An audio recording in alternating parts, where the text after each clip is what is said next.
I think in general right now you're seeing a lot of investors that have priced in positive news coming before March 1st. So that's the reason why we saw this dip. I think that the concerning factors, we keep talking about trade, but let's look at the economic data that's come out of China as well as Germany. Meanwhile, Americans are paying $1 billion a week in tariffs. And I asked Peter Navarro without forcing the 50-50 joint venture where they take all your intellectual property and copy it, basically. Successfully, and it's just you're left, you know, like many people during the 2016 presidential election. Oh, I didn't want Hillary, so I voted for Trump, or vice versa. So I feel like terms so loosely when it comes to somebody's net worth. And even he has said that he doesn't like to be called a billionaire. So he's a little bit troublesome in many ways. But just the left and the right are so extreme. They're so off the reservation now that he looks completely rational. Although he himself, that is how of course. But that's how politicians work. They look at the polls, they look at what the people supposedly want, and then they're like, I'm going to give it to you. Just like we saw today with Trump and all of them, the White House talking too much when we saw the markets go down. Oh, I'm going to give it to you. I'm going to give you a deal, even though they haven't. Right. I mean, it's messaging, and I think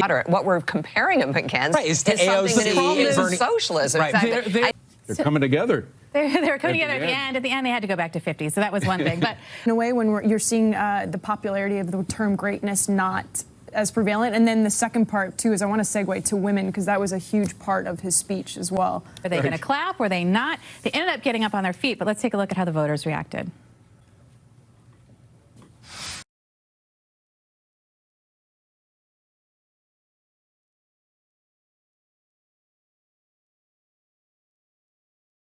And Democrats, amazingly, the Republicans could not sell the country on cutting taxes. It's permanent, because that's something that they wanted to do. So maybe, do we think that that could be something that maybe could pass? Yeah, I think that's an interesting idea. But I think if they do anything, it would really be for middle-class Americans, because that is the big criticism of the tax cuts, obviously. But you could make those permanent.